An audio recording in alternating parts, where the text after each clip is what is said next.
DATS kali ini yaitu untuk mata kuliah perpindahan panas yang akan ditutorkan oleh Nazmi ya teman kita. Uh, Selanjutnya saya serahkan saja langsung kepada tutor. Silakan Nazmi. Oke, makasih ya Yasmin sudah membuka forumnya. Assalamualaikum warahmatullahi wabarakatuh. Selamat sore teman-teman. Selamat datang di DATS untuk perpindahan panas yang bakal diadain UTS-nya tanggal 21 April.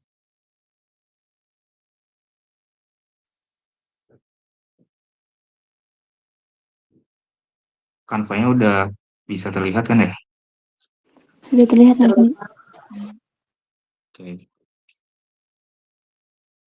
Sebentar.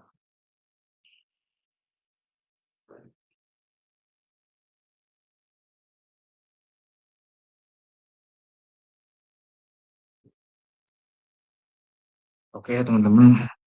Jadi sebagai pembuka di sini kita bakal diskusi terkait dengan mata kuliah perpindahan panas. Jadi kalau misalkan ada yang salah dari kata atau konsep yang saya jelasin mohon dikoreksi. Oke, untuk peristiwa untuk maksudnya perpindahan panas sendiri. Jadi yang bakal dibahas di PowerPoint ini lebih dominan ke soal untuk konsepan mungkin agak kurang ya, karena kita bakal fokusnya ke soalnya.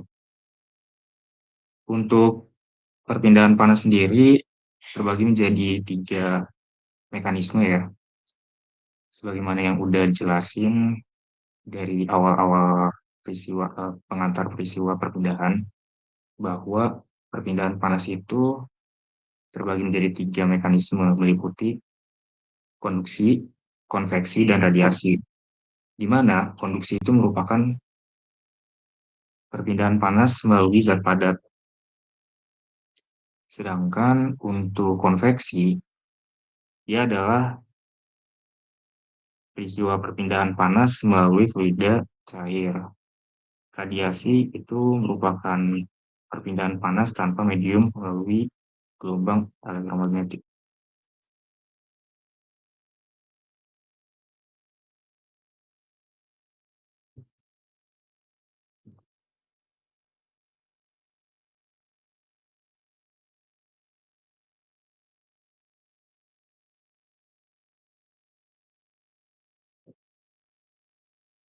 Sebentar.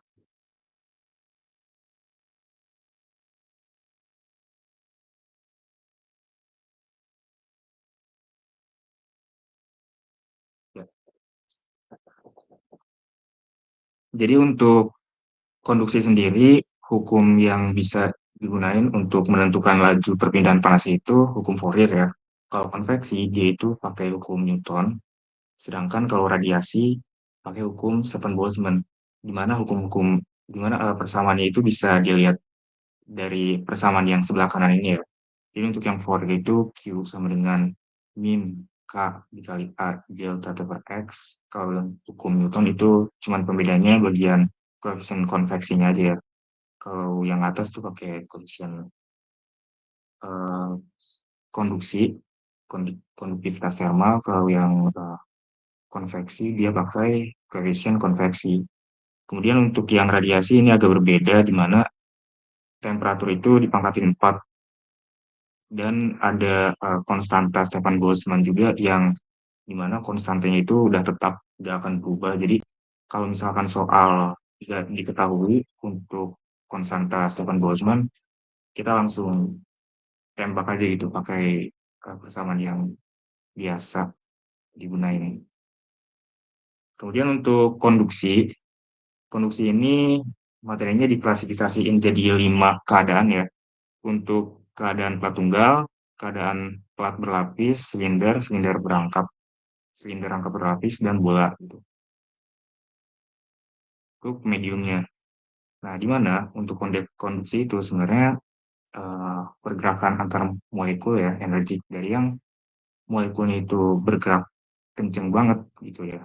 Dia bakal nabrak sama molekul yang pergerakannya lebih rendah gitu, sehingga akan terjadi interaksi dan akan mentransfer gitu pergerakan itu yang dari pergerakan tinggi ke molekul yang bergerak lebih rendah gitu. Nah, ini untuk berlapis, di mana nanti ada bagian-bagian yang bisa dibagi ya untuk mempermudah perhitungan melalui tahanan ya setiap masing-masing plat, karena masing-masing plat untuk dilakukan apa ya, perancangan tuh biasanya berbeda jenis kan.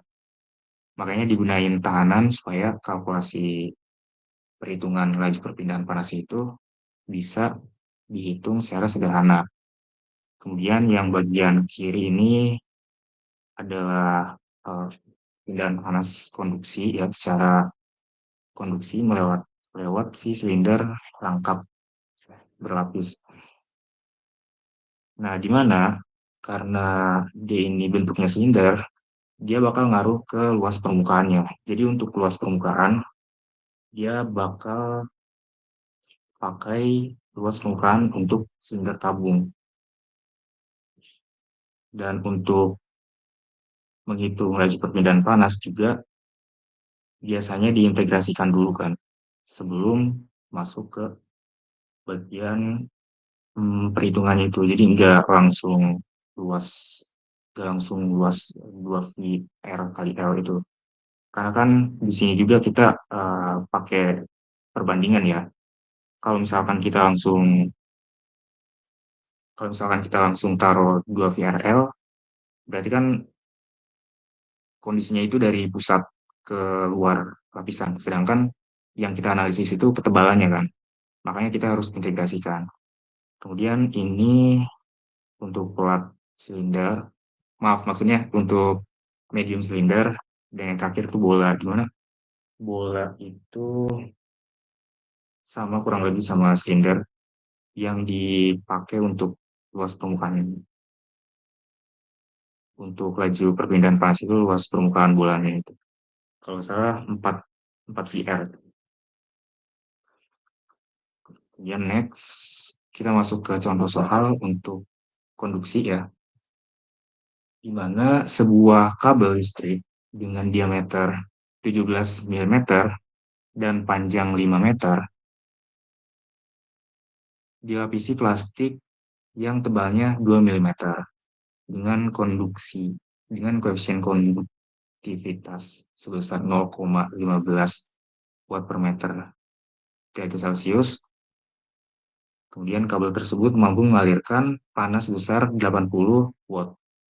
Nah, apabila lapisan luar plastik terekspos media yang suhunya 30 derajat, terekspos berarti ini luarnya ya, dengan koefisien transfer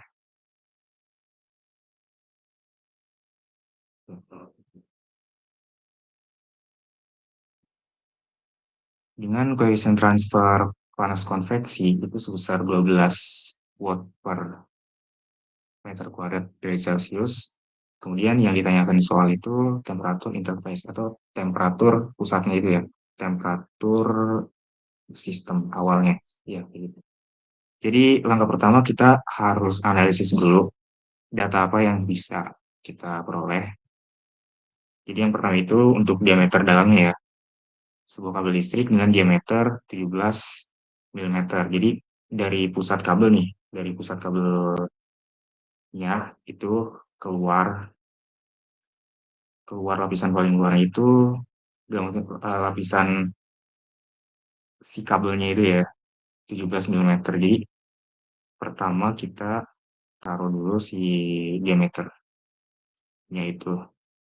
Nah, kita definisiin dia sebagai diameter inside. Kemudian kita konversi, jangan lupa. Lalu yang kita ketahui panjang dari si kabelnya yaitu 5 meter. Kemudian untuk Q-nya ini diketahui juga bahwa kabel mampu mengalirkan panas sebesar 80 watt. Nah, ini tuh untuk si kabelnya. Nah, kemudian di bagian bawah ini ketebalan awal atau T1 ya. T1 itu sebenarnya diasumsiin aja mau T1 atau X1. Diketahui bahwa tebalnya itu 2 mm. Kita taruh, kemudian kita konversi. Jadi setelah di slot datanya di bagian diketahui itu langsung kita konversi aja supaya nggak lupa untuk analisis ke depannya. Kemudian untuk konduktivitas termal itu diketahui 0,15. Jadi yang pertama kita lakuin itu kan enggak, ya yang pertama kita lakuin itu kan sebenarnya menentukan persamaan utamanya ya. Jadi persamaan utamanya itu kan Q sama dengan delta T dibagi tahanannya kan.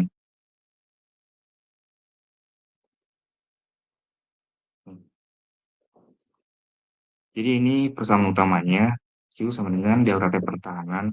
Nah, kemudian kita bakal menentukan si tahanannya, di mana karena peristiwa perpindahan pada soal itu diketahui dua peristiwa ya, untuk konduksi dari kabel yang dari tebal kabelnya itu ke bagian konveksi di bagian luar, dia itu bakal transpose ke udara gitu.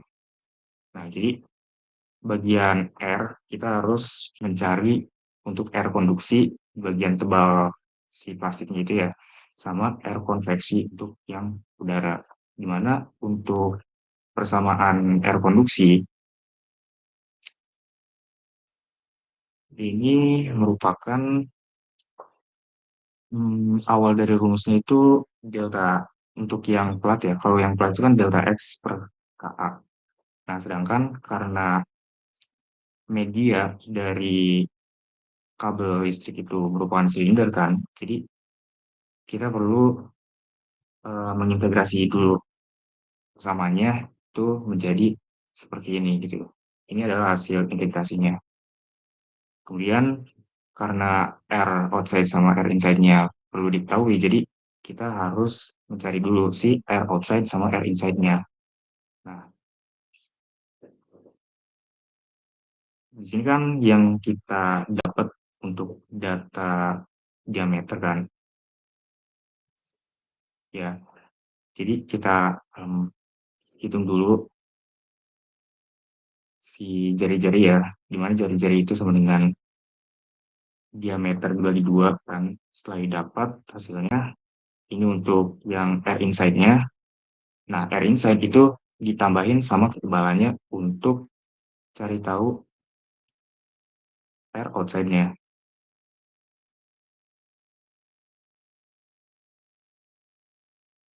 Ini ngalangin banget.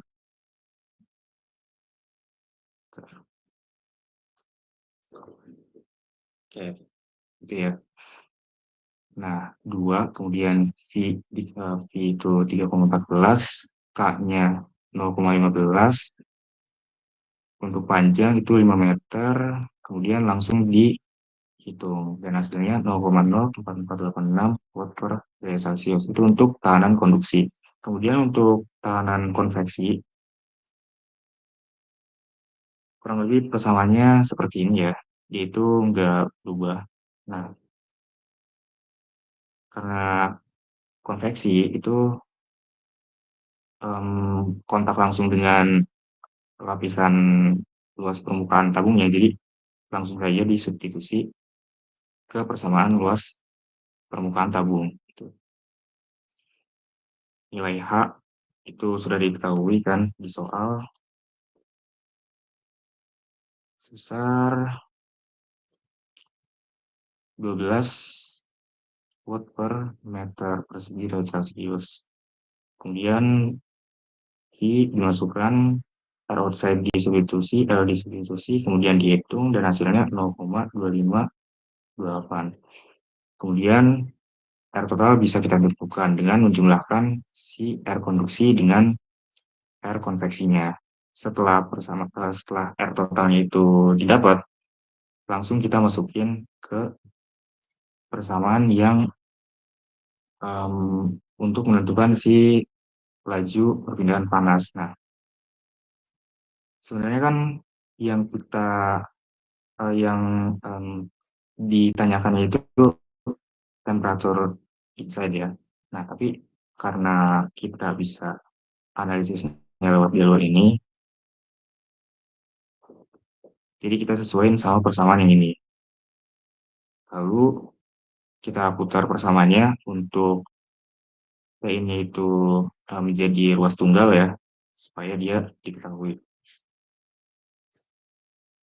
Jadi kurang lebih seperti ini. Jadi R total dia bakal naik sini, terus T out dia bakal pindah ruas sana. Jadi T in itu sama dengan T out ditambah laju perpindahan panas dikali dengan R totalnya. Dan hasilnya sebagai berikut gitu. 53,86. Sampai sini jelas gak?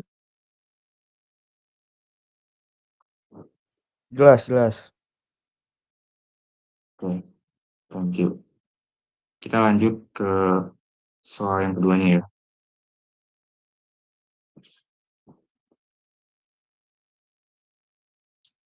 Jadi untuk soal kedua, air panas mengalir melalui tabung kaca berjari-jari 3 cm dan jari-jari, sorry, maksudnya jari-jari dalam ya di sini. Jadi air panas mengalir melalui tabung kaca berjari-jari dalam 3 cm dan jari-jari luar itu 5 cm. Suhu permukaan dalam dan luar tabung itu masing-masing 90 derajat Celcius dan 80 derajat Celcius. Dan konduktivitas termal diketahui sebesar 0,84 watt per meter Kelvin. Nah, kemudian yang ditanyakan itu laju kehilangan panas dari tabung persatuan panjangnya. Nah, pertama kita tentukan dulu data yang diketahuinya ya, yaitu air inside sebesar 3 cm. Kemudian langsung kita konversi ke meter untuk air outside, air inside sebesar 90 derajat. Lalu kita langsung konversi ke Kelvin.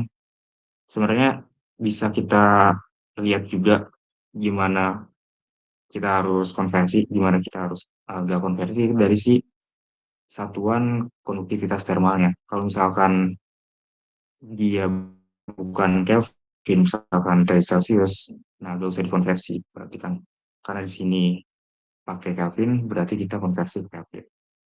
Untuk K diketahui sebesar 0,84. Terus yang ditanyain itu Q per L. Sebenarnya nggak harus gini juga ya notasinya. Bisa aja Q aja. Terus untuk L-nya disubstitusi satu. Nah, cuman kan variatif ya. Kalau misalkan kedua satuan panjang gitu. Nah, itu jadi pertimbangan lagi gitu. Jadi kita masuk ke persamaan utama untuk konduksi, yaitu Q sama dengan delta T pertahanannya. Untuk delta T, in dan out-nya itu diketahui. Kemudian untuk bagian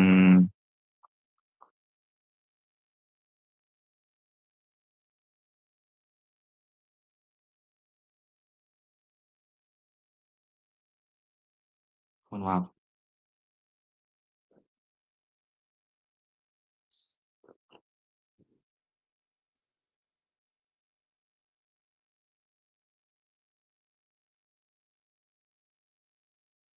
Nah, jadi untuk R itu karena diketahui kan R untuk konduksi itu delta X per KA ya. Nah, kemudian harus diintegrasi dulu untuk mencari tahu si ketebalannya. Jadi ini hasil integrasinya. Kemudian kita substitusi untuk data yang telah diketahui. Ya, untuk K panjangnya, terus diameter, maaf maksudnya jari-jari outside, inside, dan lain sebagainya. Dan untuk L kita pindah ruaskan. Jadi dia kan akan naik bakal jadi pembilang ya. Kemudian dari pembilang dia bakal jadi penyebut untuk si ruas bagian kirinya. Jadi persamaan ini dari notasi ini kita bisa hitung, kemudian didapat hasil dari Q 51,6341 watt per meter gitu. Nah, kalau misalkan ditanya kehilangan panas dari tabung per dua satuan panjang, tinggal kita kalikan dua aja di bagian ruas yang kanan.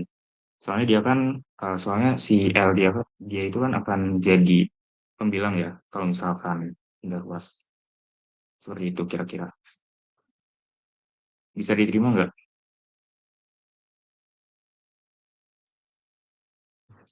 Oke deh, saya.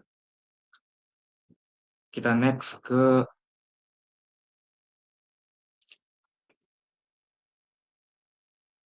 perpindahan panas secara konveksi. Jadi, untuk perpindahan panas secara konveksi bisa kita klasifikasikan ya, jadi tiga unit ini untuk konveksi secara paksa. Contohnya itu kayak heat exchanger, ada parameter yang ditetapkan, ada parameter suhu yang dibuat konstan gitu, refrigeran dan lain sebagainya. Kemudian untuk konveksi alamiah juga sempat dibahas, contohnya itu seperti hmm, aliran udara di oven gitu ya.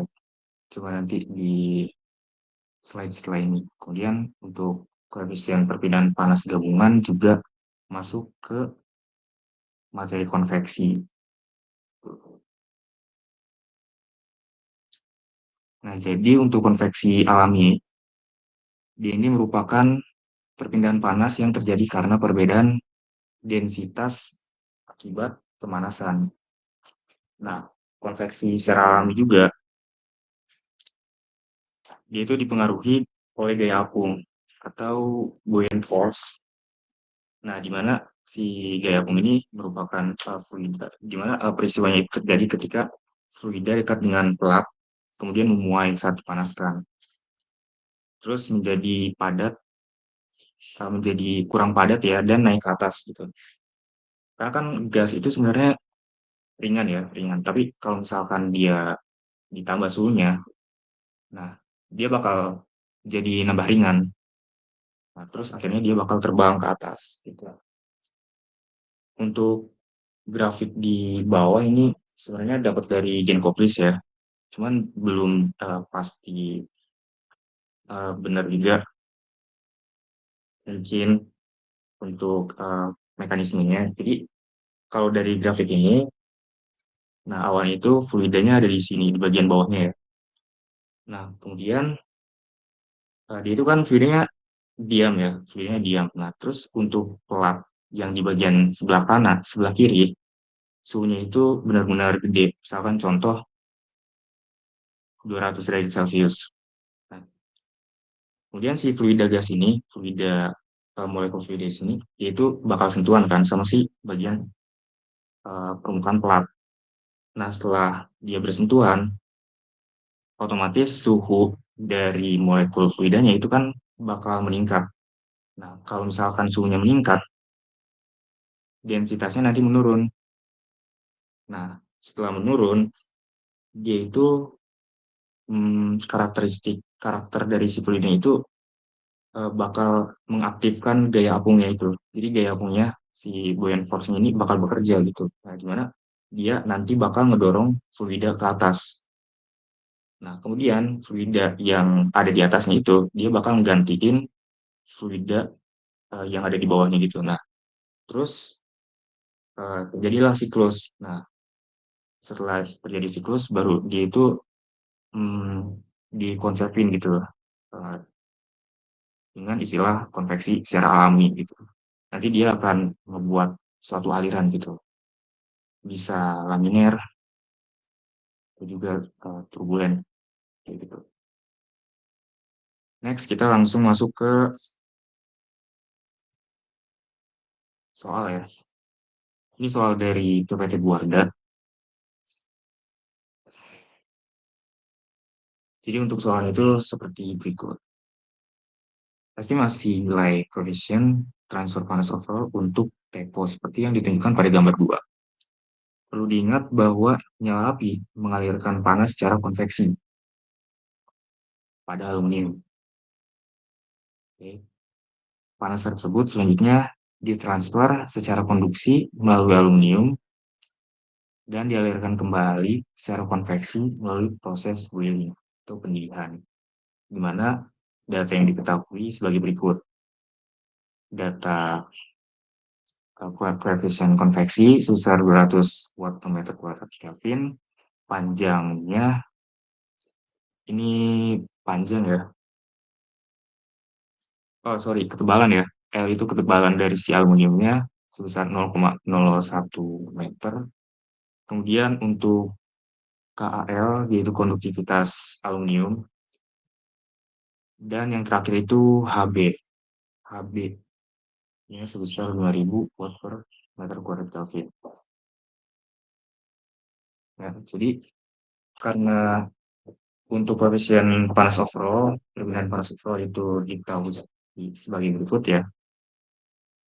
1 dibagi dengan 1/H untuk konveksi, L per K atau delta X per K itu untuk konduksi, terus ditambah lagi sama si 1/H. Itu kalau misalkan sistemnya konveksi, konduksi, konveksi. Kemudian karena data-data yang dibutuhkan untuk menentukan si koefisien overall ini udah didapat semua, baru kita tinggal substitusi untuk data-data tersebut. Setelah kita substitusi, baru kita hitung dan didapat hasil akhir untuk si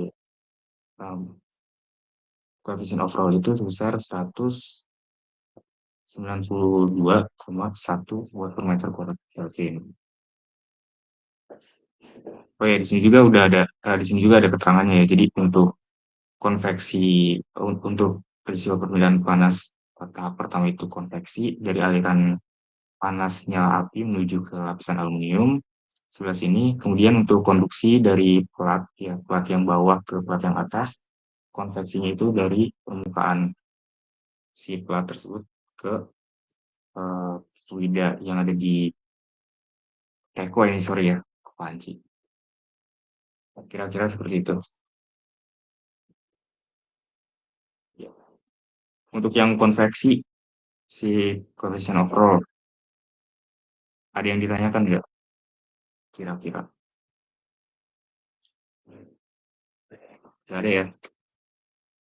Kita next ke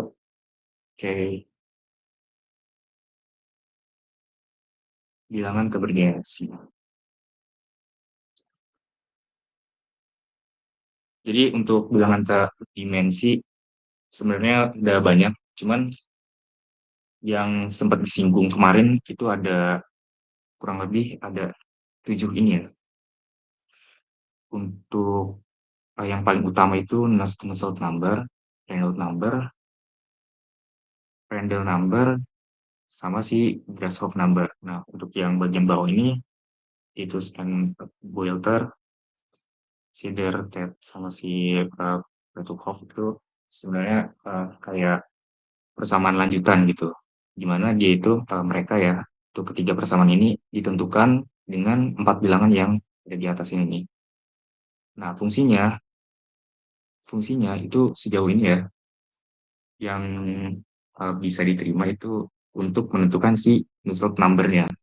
Nah, jadi mereka ini mereka ini ada untuk menentukan Nusselt number, di mana Nusselt number itu kan rasio antara koefisien konveksi dengan konduktivitas thermal kan. Nah, ada halnya koefisien konveksi itu gak diketahui. Nah, jadi Nusselt number itu bisa jadi parameter untuk menghubungin dan mencari tahu si koefisien konveksi tersebut. Kira-kira seperti itu. Oke, jadi ini persamaan dari Nusselt number dari beberapa bilangan terdimensi tersebut. Itu ada gambarnya. Kira-kira seperti ini. Jadi untuk Nusselt number definisinya itu bahwa dia adalah koefisien yang menghubungkan koefisien konveksi dengan konduktivitas thermal fluida dan dimensi karakteristik. di mana dimensi karakteristik itu diameter ya. Maaf, maksudnya em, ketebalan. Kemudian untuk Prandtl number diartikan sebagai rasio difusivitas geser momentum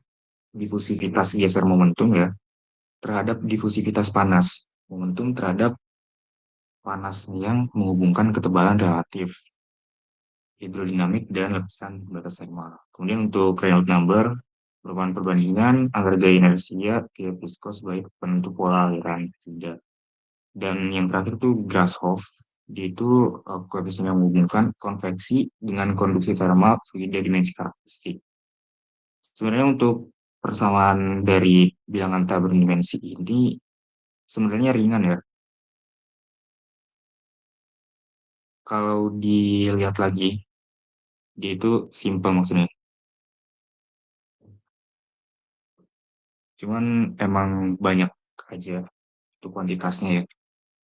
Jadi kadang keliru untuk ngafalinnya. Oke, kita lanjut ke slide selanjutnya. Nah, ini untuk si bilangan tak berdimensi, Gibbs dan Boelter, Sider dan Ted, dan Petukov. Jadi untuk persamanya itu seperti berikut. Nah, si Gibbs Boelter, Sider, Petukov itu semuanya rumus untuk menghitung Nusselt number supaya diketahui seberapa kuat peristiwa panas konveksi dalam pipa.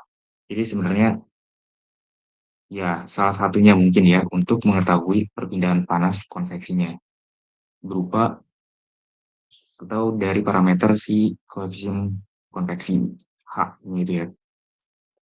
Nah, bisa dilihat juga dari persamaan Titus dan Welter, itu di dalam persamaan itu ada ada Reynolds number kan, terus Prandtl number. Nah, dimana kedua notasi ini didapat dari notasi yang awalnya tadi kan, notasi yang keempat.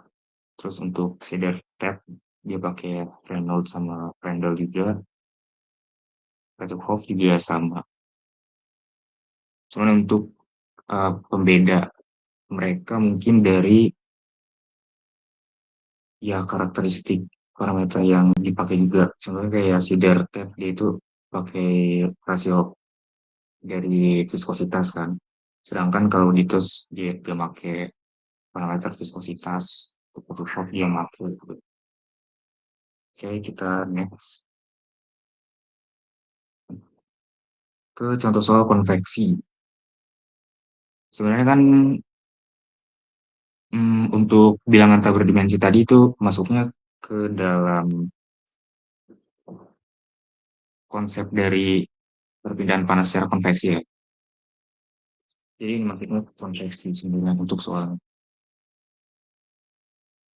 Dan ini dapat dari PPT Buarda. Untuk soalnya sendiri, jadi sebuah dinding vertikal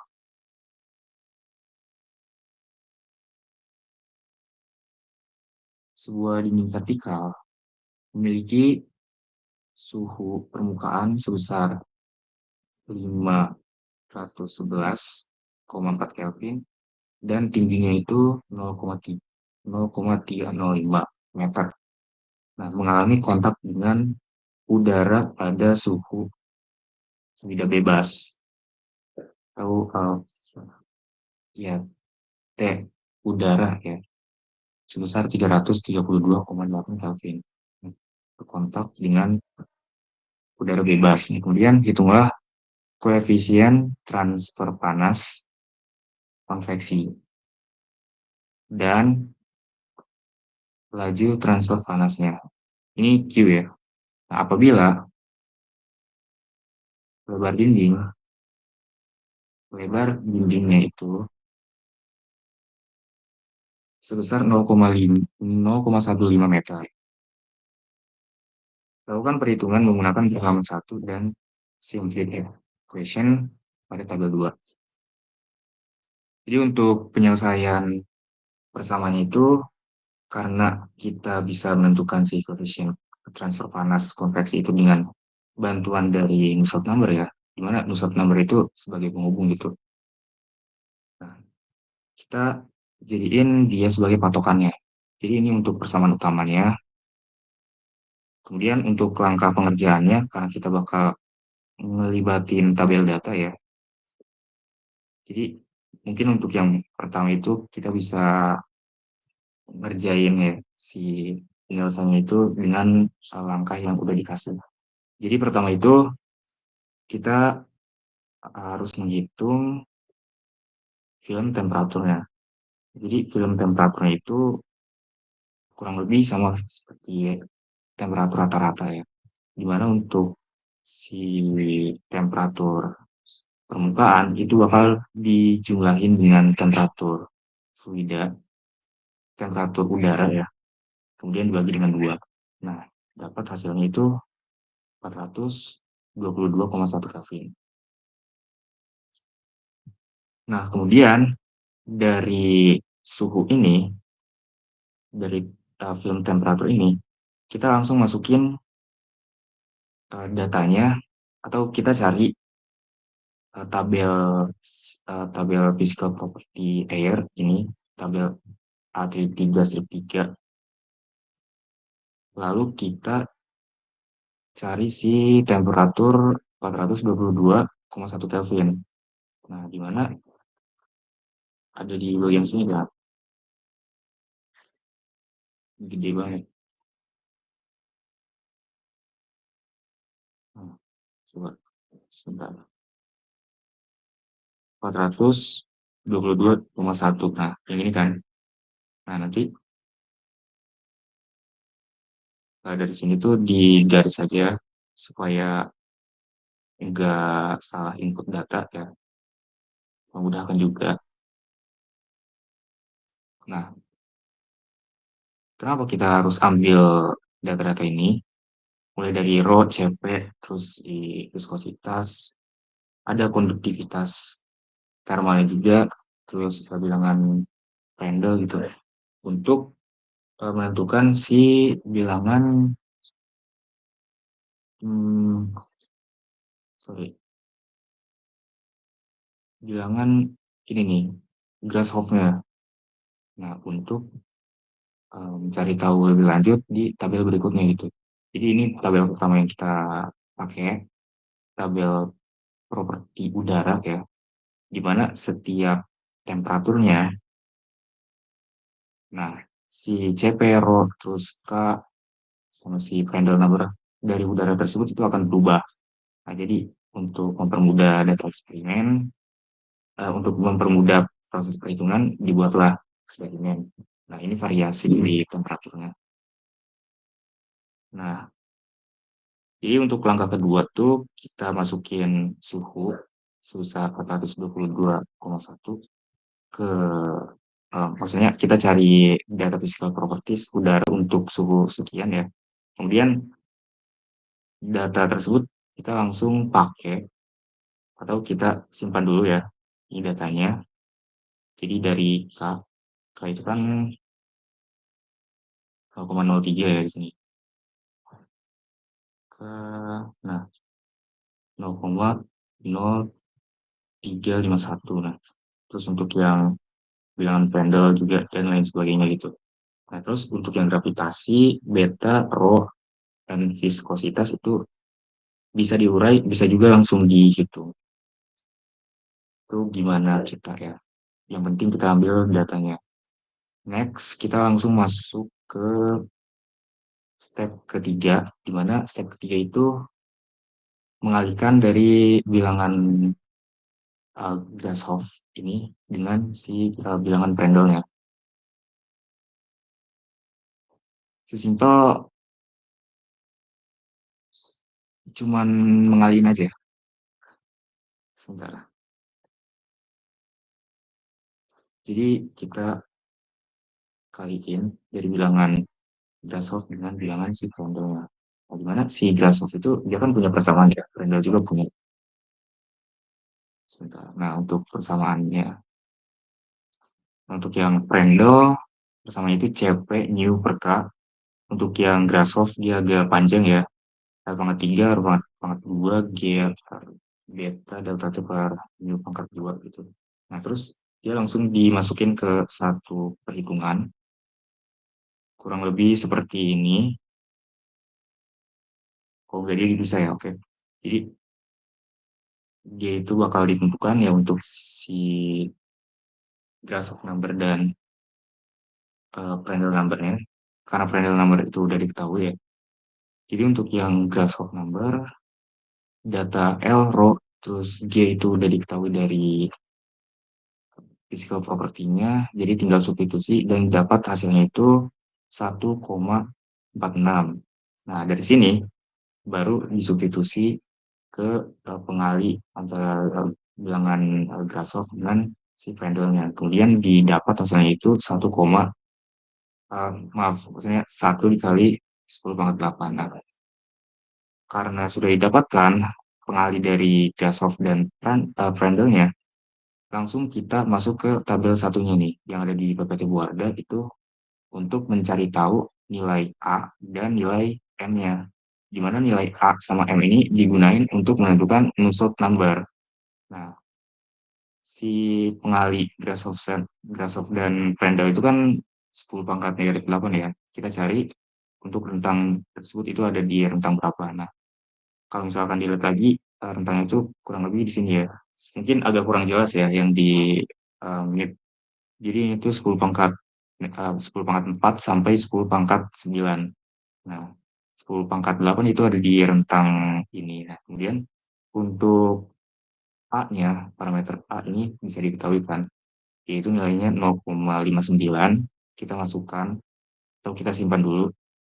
Kemudian untuk nilai M-nya itu sebesar 1,4. Jadi M-nya 1,4. Nah, dari data A dan M baru kita substitusiin ke persamaan Nusselt number-nya.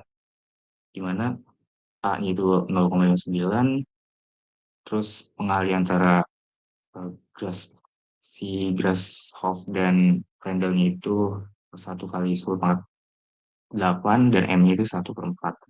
Nah, setelah itu disubstitusi, dihitung, dan hasil akhirnya itu adalah 59. Jadi, Nusselt number-nya 59 nilainya ya. Kan nggak ada satuannya. Belum berhenti sampai situ, baru kita analisis Nusselt number-nya untuk mencari tahu si koefisien konveksi. Nah, di mana untuk Nusselt number, samanya itu kan H dikali ketebalan ya, kemudian dikalikan dengan K-nya. Tapi sebenarnya tergantung konteks juga ya. Bisa jadi ketebalan, bisa jadi panjang. Kalau di sini yang kita analisis kan ketinggian dari dinding ya. Berarti L di sini itu L ketinggian, bukan L ketebalannya. Jadi Nusselt number kita substitusi sama dengan 59. Kemudian untuk koefisien konduktivitas termalnya itu diketahui dari data physical properties. L-nya itu merupakan ketinggian dari dindingnya, yang di awal itu ya tinggi dari dindingnya. Nah, kemudian dilakukan perhitungan dan dapat hasilnya untuk koefisien konveksi sebesar 6,83 per meter kuadrat Kelvin. Nah, yang terakhir itu menentukan si laju panas konveksinya. Yang di soal itu kan ditanya tentang koefisien konveksi dengan si laju perpindahan panasnya secara konveksi. Tinggal diinput aja bagian um, koefisien konveksi di mana datanya udah diketahui sebelumnya sebanyak 6,83. Kemudian untuk A-nya karena sistem yang kita analisis itu dinding ya. Dinding itu kan tadi tadi diketahui tinggi sama lebarnya ya. Nah, jadi tinggal kaliin aja si tinggi dengan lebarnya. Ini ya seperti itu ya. Untuk tinggi 0,305, lebarnya sekian. Kemudian untuk delta T itu sebenarnya udah dihitung bagian awal, dan hasilnya itu untuk perubahan temperaturnya sebesar 178. di sebelah sini mana ya? Oh, belum ya. Jadi pengurangan antara 115,4 dengan di bawahnya kehalangan 511,4 dikurang dengan 332,8 seperti itu. Kemudian setelah disubstitusi, dihitung dan didapatkan nilai dari laju perpindahan panas konveksinya sebesar 56,55 watt. Seperti itu. Sampai sini ada yang ingin ditanyakan nggak? Oke, Nazmi izin bertanya. ya boleh. Tadi di awal kan ini ya nyari temperatur film ya. Nah ini kenapa dicari dan kenapa pas pencarian bilangan Grashof itu pakainya temperatur film gitu? Kenapa nggak pakai temperatur dinding atau si udaranya gitu? Gitu Nazmi. Kalau untuk penjelasan detail, saya juga belum tahu pasti ya kan. Tapi mungkin karena bakal terjadi selisih ya antara si bagian temperatur permukaan dinding sama temperatur udara. Jadi yang dipakai itu temperatur rata-rata dari kedua sistem tersebut gitu. Kalau misalkan dua sistem kan didekatkan, misalkan ya, itu kan bakal terjadi perubahan temperaturnya ya. Dan mungkin untuk pendekatan yang bisa diterima itu pendekatan rata-ratanya. Jadi untuk yang tinggi,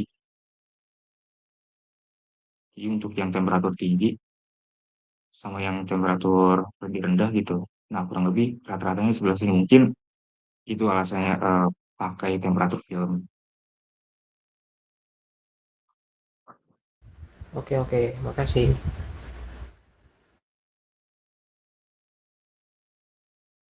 Hmm, hmm,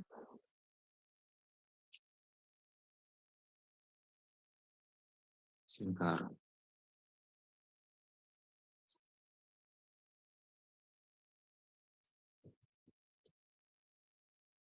Ya, sebenarnya ini kan soal yang dari Buari itu dapat dari Genkovic juga ya. Coba. Mungkin situ ada penjelasan juga ya terkait sama si alasan kenapa pakai temperatur film gitu.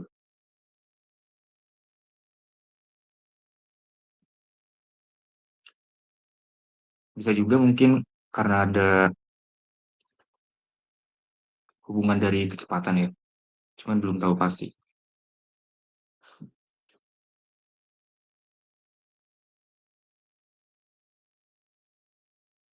Kalau yang lain apa ada yang gap ya mungkin dari soal ini.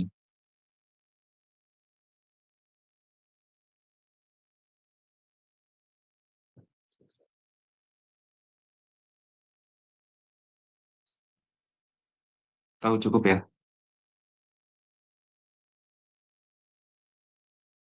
Hmm, makasih ya tadi yang nanya tuh. Oke, kita lanjut ke radiasi. Jadi ini untuk konsep perbedaan panas dari mekanismenya ya, yang ketiga yaitu radiasi. Bisa diklasifikasiin jadi tiga untuk radiasi permukaan hitam, radiasi dari permukaan nyata dengan emisivitas kurang dari satu, dan penukaran radiasi antara dua permukaan. Jadi untuk yang radiasi permukaan hitam, kenapa dibedakan? Soalnya nilai emisivitasnya itu sama dengan satu. Ini untuk penjelasan terkait radiasi, sebenarnya tidak terlalu banyak diterapkan. Mungkin ada beberapa aplikasi juga yang menerapkan contohnya kayak furnace kan. Furnace itu kan pakai infrared ya, dan infrared itu bakal ngasilin panas, jadi bisa dianalisis untuk laju perpindahan panasnya. Dimana ini untuk pengertian emisivitas merupakan ukuran seberapa efektif suatu permukaan memancarkan radiasi relatif terhadap si benda hitam ini.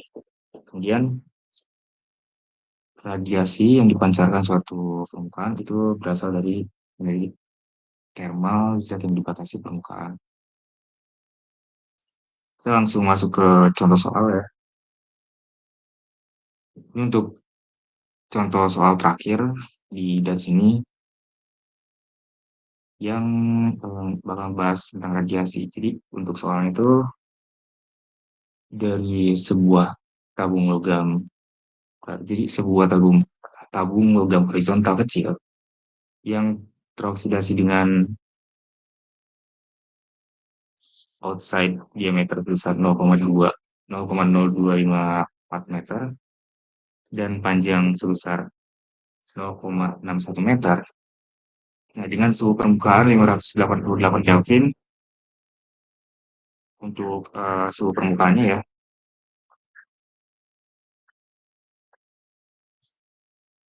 Jadi sebuah tabung logam horizontal dengan outside diameter 0,0254 meter, kemudian panjangnya 0,61 meter. Kemudian untuk suhu permukaan dari si silindernya itu, si tabungnya, sebesar 588 Kelvin. Nah, berada dalam penutup furnace.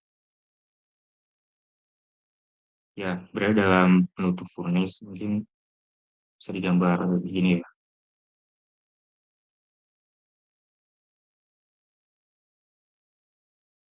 Terus yang sangat besar, dimana furnace-nya itu besar ya. Nah, dengan dinding tahan api dan udara di sekitarnya itu sebesar itu suhunya sebesar 1088 Kelvin. Nah, emisivitas tabung logam adalah 0,6 pada 1088 Kelvin. Nah, dan 0,46 pada 588 Kelvin. Kemudian yang ditanya itu perpindahan panas ke tabung melalui radiasi. Jadi pertama kita kumpulin dulu data yang bisa kita ambil ya. Itu outside diameter sebesar 0,0254 meter, kemudian untuk panjangnya sebesar 0,61 meter. Terus emisivitas pada kondisi temperatur 1088 Kelvin dan 588 Kelvin itu sebesar 0,6 dan 0,46. Untuk temperatur dari si permukaan tabungnya itu sebesar 588 ya, dan temperatur udaranya sebesar 508 temperatur udara itu yang T2-nya ya, sebesar 1088. Nah, untuk konstanta Boltzmann itu sudah tetap nilainya seperti ini. Nah, jadi pertama itu karena persamaan utamanya itu melibatkan luas permukaan ya. Jadi kita harus tentukan dulu luas permukaan dari si silinder atau tabung ini ya. Nah, untuk luas permukaannya itu karena dia pakai silinder tabung, jadi persamaannya itu 2VR kali L. Karena data yang kita punya adalah diameter, jadi kita harus ngebagi dulu diameter ini menjadi jari-jarinya di D kedua gitu ya. Nah, kemudian dapat luas permukaan tabung akhirnya itu jadi I D dikali R. Nah, data-data kita substitusi yang kita punya ke dalam si luas permukaannya, kemudian setelah itu baru kita substitusi untuk mencari nilai dari laju perpindahan panas radiasinya dengan persamaan ini, di mana A ini sudah diketahui. Kemudian untuk emisivitas kita pakai yang untuk suhu 1088 konstanta Boltzmann sama selisih dari temperaturnya, di mana analisis temperatur sistem itu pakai yang udara, jadi dari udara ke tabungnya, dari udara ke tabung kan, perpindahan panas ke tabungnya ya, jadi sistemnya itu yang awal.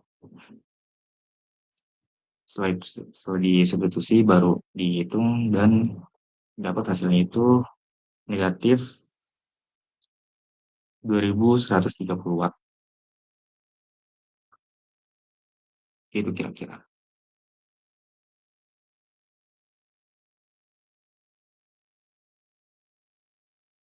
Di sini ada yang ditanyakan nggak?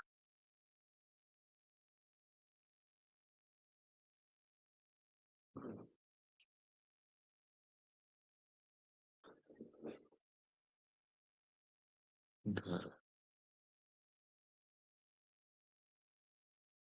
Wait.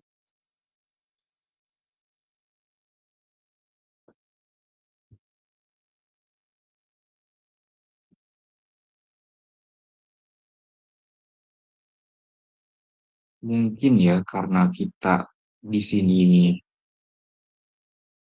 pakai karena furnace-nya itu mengeluarkan suhu sampai dia bisa ngubah suhu udara itu jadi 1088 Kelvin.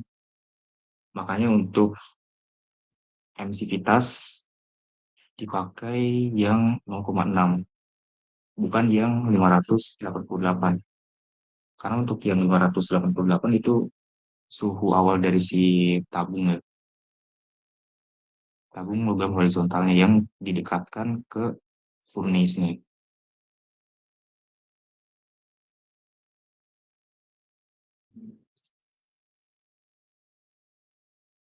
Gak ada yang ditanyakan?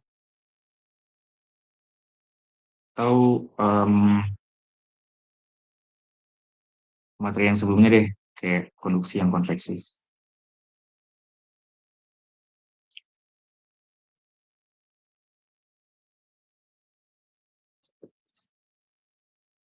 Gak ada. Oke, kalau gak ada mungkin langsung penutup aja ya.